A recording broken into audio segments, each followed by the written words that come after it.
চাস? কে? আমার সোনা নিবি? তখন কেস চুপচাপ ওদের কাছে করে বেলাবো। লাশ সকাল পর্যন্ত রাখা যায় না রে। সিন্ধুকটা না বললে আজ রাতেই তোরা মারা পড়বি। কিছু রাত থাকে যেদিন বাতাসও মানুষের না, অন্য কারো হয়ে যায়। সেই রাতটাও ছিল তেমন। চৈত্রের শেষ দিক, গরম থাকার কথা, অথচ হিম ঠান্ডা বাতাস বইছিল, যেন কারো নিঃশ্বাস শুয়ে যাচ্ছিল চারপাশে। জঙ্গল ঘেরা পুরনো কবরস্থান, বাঁকা গাছ, ভাঙা কবর, আগাছা। মাঝখানে রহিম মিয়া নির্মম দাঁড়িয়ে আছে, হাতে কোদাল। ওস্তাদ, এই রাতে দায়িত্ব আনলো কেন? সকাল পর্যন্ত রাখলেই তো পারতো। শোন না, সব লাশ সকাল পর্যন্ত রাখা যায় না রে। ওস্তাদ, চলেন আমরাও যাই। কথা না বাড়ায়ে চুপচাপ কোদাল ধর, মাটি কাটা শুরু কর।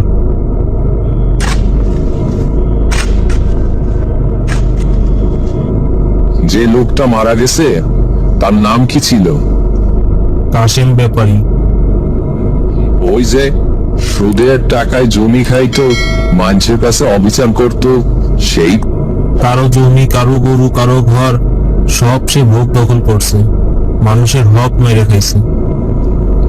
বাট কিভাবে মরলো? লোকজন বলতেছে রাতে নিজ ঘরেই একা ছিল, সকালে দরজা ভেঙে বিছানায় মরা অবস্থায় পাওয়া যায়। কিন্তু অদ্ভুত বিষয় হচ্ছে তার মুখে হাসি ছিল। মারা মানুষ হাসে কিভাবে? যারা জীবনে বেশি লোভ করে তাদের মরণ সহজ হয় না। হারিকেন নিয়ে খাটিয়ার পাশে যায়, বাতাসে আলো কাঁপছে, বলে উঠল, ওস্তাদ, কাফনের কাপড় নড়তেছে। বাতাসে নড়তেছে মনে হয়। বাতাস ওই দিকে হচ্ছে, কাপড় নড়তেছে তো উল্টো দিকে। অনেক সময় ভয় প্রথমে ছোট ছোট জিনিস হয়ে আসে। এক টুকরো কাপড় নড়া, একটা গন্ধ, একটা শব্দ। হঠাৎ বাতাসে তীব্র আতরের গন্ধ ছড়িয়ে পড়ে। এই গন্ধ কোথা থেকে আসতেছে? এটা আতরের গন্ধ না, কবরের গন্ধের সাথে মিশে অন্যরকম একটা গন্ধ বেরোচ্ছে।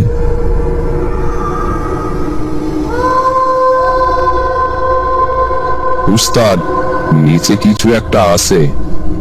দুজন মাটি সরায়, ধীরে ধীরে লোহার সিন্ধুক বেরিয়ে আসে। রয়েছে ধরা। সিন্ধুক? এইখানে সিন্ধুক আসলো কেমনে? এই জায়গায় আগে তো কবর ছিল না, আমি যতদূর জানি। সিন্ধুকটা কি খুলবো? না, আগে লাশ দাফন কর, তারপরে অন্য কাজ। হঠাৎ পিছন থেকে খিলখিলে হাসি। দুজনেই ঘুরে তাকায়, খাটিয়ার ওপর কাপড়ের মাথার অংশ একটু উঁচু হয়ে গেছে। উস্তাদ, এই লাশটা তো আগে এমন ছিল না। না, কাপড়ের ভিতর থেকে চাপা শব্দ আসে। মাউন, আয়াতুল কুরসি পর, আয়াতুল কুরসি পর। কাপড়ের মাথার অংশ নড়ে যায় তাদের দিকে। তোরা কে? আমার সোনা নিবি? তোদেরকে আজ আমি ঠিক করে মেলাবো।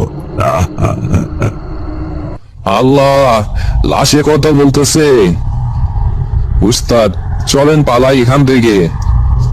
না, পালাই গেলে পিছন থেকে ধরবো। লাশ ধীরে ধীরে উঠে বসে। হঠাৎ দূরে এক লাঠির শব্দ, এক বৃদ্ধ এগিয়ে আসে, মাথায় সাদা কাপড়, চোখে অদ্ভুত দৃষ্টি। ওরে, মাটি দিয়া কোনো লাভ নাই। তুমি কেউ? আমি শওকাত, এই গ্রামের আগের মানুষ। এইটা কি জিনিস? এইটা হইল ধন পিচাস, যে মানুষ অন্যের কান্না দিয়ে টাকা কামায়, তার রূপ ধনের সাথে বাধা পড়ে।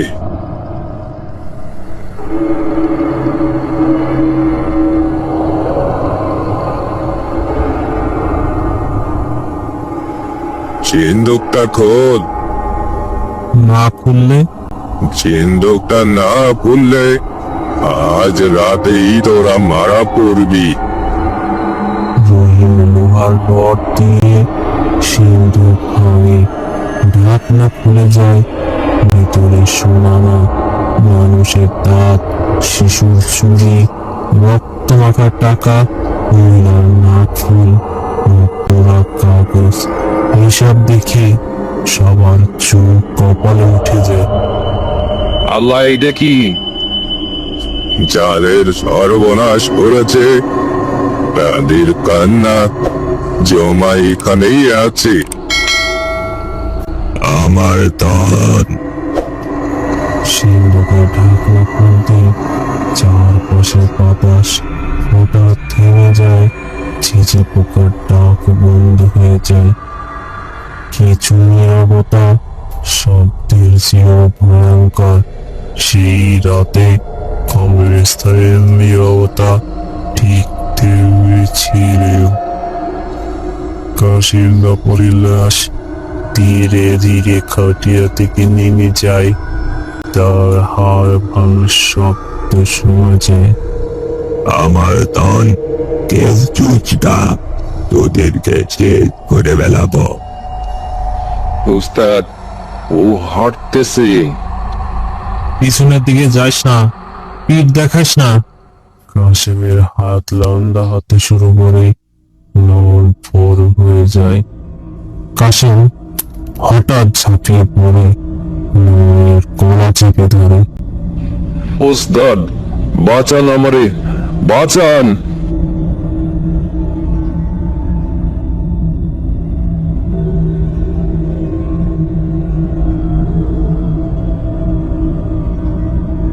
ইন্না লিল্লাহ।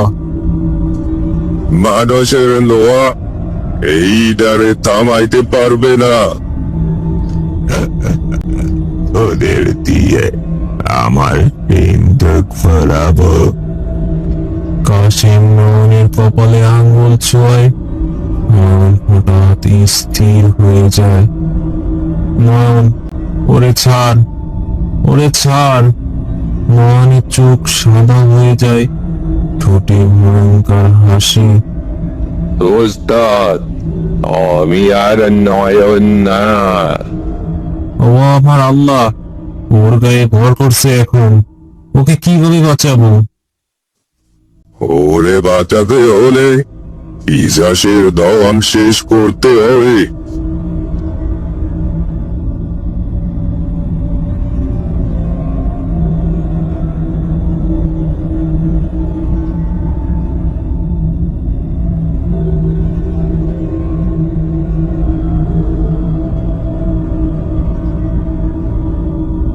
শওকত বুড়ো তখন সত্যিটা বলতে লাগলো। কাশিম শুধু সুখ করছিল না, রাতে কুকুরের মৃত মানুষের গয়না খুলে নিত, ওনাদের জমি লিখে নিত, ক্ষুধার্ত মানুষকে টাকা ধার দিয়ে ঘর কিনে নিত। শেষে নিজের ধান মাটিতে লুকিয়ে রাখতো। যেদিন মরেছিল সিন্দুক জোড়ায়ও মরেছিল, তাই তার কেউ ছাড়ে নাই। আগুন কোথায়? রহিম, হারিকেনটা ভাঙ। রহিম মিয়া হারিকেন ভেঙে তেল ঢালে সিন্ধুকে, কাপড় জ্বালিয়ে আগুন ধরায়। আগুন জ্বলে উঠলেই কাশিম ভয়ঙ্কর চিৎকার দেয়। না, আমার ধন, আমার জান, ওটা আগুনে পোড়াচ্ছে না। ওস্তাদ বাঁচান আমারে। আগুন বাড়তেই এমন মনে হয় আশেপাশের সব কবরগুলো ফেটে যাচ্ছে। যাদের কান্না দিয়ে ধন বানানো হয়েছিল সেদিন যেন তাদেরও মাটি জেগে উঠছে। সরকার এটা কি? অভিশাপ শেষ হচ্ছে, দ্রুত শেষ কর।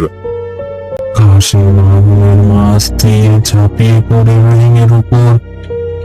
তোকে আগে নেব, তারপর অন্য ডারে। রহিম কষ্টে পড়ে যায়, নয়ন আধা বেহুশ অবস্থায় উঠে দাঁড়ায়। ওস্তাদ রে স্যার, নয়ন জ্বলন্ত কাঠ তুলে কাশিমের বুকে গেঁথে দেয়। আমার গা জ্বলে ভরে যাচ্ছে। আমার ধন আমি আবার ফিরে আসবো।